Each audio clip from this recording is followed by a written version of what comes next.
দেশৰ প্ৰথমগৰাকী শ্বহীদ মহিলা কৰ্তব্যৰত অৱস্থাতে মৃত্যু হোৱা ভাৰতীয় নৌসেনাৰ প্ৰথমগৰাকী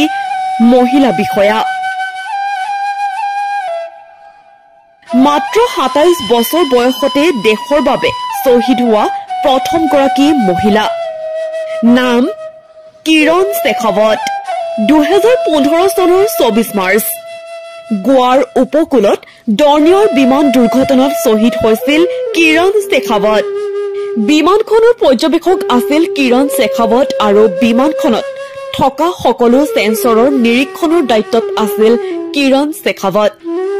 গোৱাৰ উপকূলত দুৰ্ঘটনাত পতিত হোৱা ডৰ্নিয়াৰৰ বিমানখনৰ ধ্বংসাৱশেষ সাগৰৰ ৬০ মিটাৰ তলত উদ্ধাৰ কৰা হয় আৰু ফিউজেজৰ ভিতৰৰ পৰা উদ্ধাৰ কৰা হয় ভাৰতীয় নৌসেনাৰ শ্বহীদ কিৰণ শেখাৱতৰ মৃতদেহ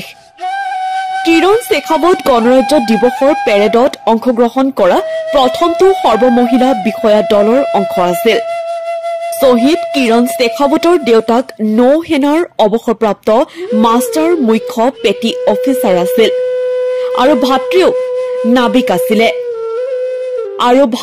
নাবিক তেওঁ স্বামী কেৰেলাৰ এনজিমালাৰ নৌসেনা একাডেমীৰ নৌসেনাৰ বিষয়া আৰু প্ৰশিক্ষক